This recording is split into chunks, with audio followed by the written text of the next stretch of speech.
¿Cuál es la forma de abordar nuestras realidades? ¿Somos absolutamente honestos o en nuestro vínculo con la sociedad las dibujamos? Realidades dibujadas. Charla con el especialista, el psicólogo Germán Rothstein. Leí el escrito, que por supuesto es muy interesante como todo lo que haces, y ahí hablas de paneos críticos, ¿no es cierto? ¿En qué consiste realidades dibujadas? Sí, lo que hago referencia en un inicio es la importancia que tiene en el día a día a frenar un segundo y hacer un paneo de la realidad en la que estamos viviendo. De la realidad. De la realidad en la que vivimos, nuestra cotidianidad que nos rodea. Este paneo no puede ser constante porque es tan alocada nuestra realidad que si estamos constantemente analizando lo que pasa en nuestro contexto, sería enloquecedor. Claro. Lo que vos propones es una pausa a nuestra realidad cotidiana que nos mete en una máquina trituradora para pensar en estos conceptos. Tal cual, a lo que apunto es que podamos frenar un poco esta vorágine en la que nos meten los medios, la realidad política, social, económica, frenar y analizar un poco en qué consiste todo esto. Hay muchas mentiras a nivel contexto que son cada vez más burdas, que la gente se escucha mucho en consultorio, los pacientes vienen indignados por lo burdo de las mentiras. Ya ni siquiera se preocupan en las distintas esferas, desde lo político, muchos pacientes hablan de sus trabajos, otros de los propios vínculos, en dibujar un poco las mentiras. Directamente lo que hacen es, mandan las mentiras aunque sean totalmente manifiestas. Correcto, entiendo. Evidentemente, yo creo que estamos hablando, por ejemplo, de ciertos programas políticos.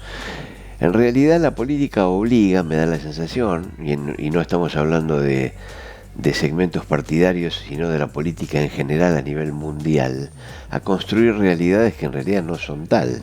Hay como un ocultamiento. ¿A esto te referís? A eso me refiero. Generalmente, a nivel tanto país como mundial, cada político construye y dibuja una realidad para ser creída por la población. Y esas realidades, desde una de las veces del sentido común, se da cuenta a simple vista que son falsas y en algunos casos hasta delirantes, ridículas. Son ficciones. Son ficciones, y lo que está pasando mucho, tanto a nivel país como mundial, es que ante lo burdo de estas mentiras, aparecen como emergentes, como personajes, digamos, que cuestionan esto. Claro. Lo cuestionan. Entonces, eso a la gente le da como cierta esperanza, ¿sí? Claro. Pero ¿cuál es el riesgo?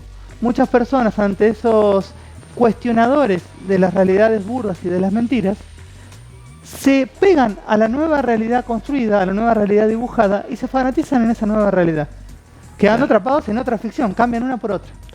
En su desprecio por las mentiras que vive diariamente, cree ciegamente en alguien que podría ser tan peligroso como el anterior.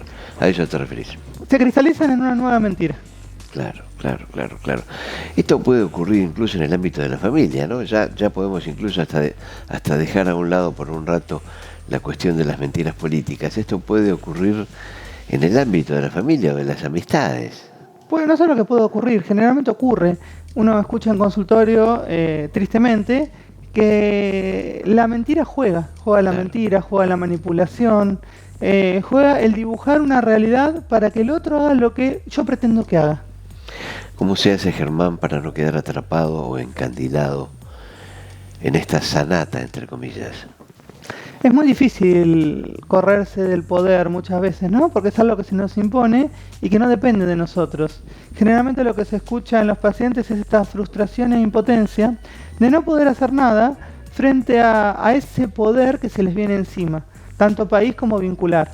Entonces lo que uno propone, vamos a lo vincular, que es por ahí lo que uno puede en los vínculos cercanos modificar, es hacer un alto en el pensamiento, reflexionar y en el espacio de consultorio construir herramientas para intentar modificar esa realidad. Bien. ¿Sí? Ya sea o haciendo modificaciones dentro del propio vínculo y en caso de que el vínculo esté muy contaminado, saliendo de ese vínculo y fortalecer al paciente internamente como para que en futuros vínculos no repita. Correcto. Se me ocurre por tus comentarios que evidentemente toda denuncia es valiosa, pero después tiene un límite. Por supuesto.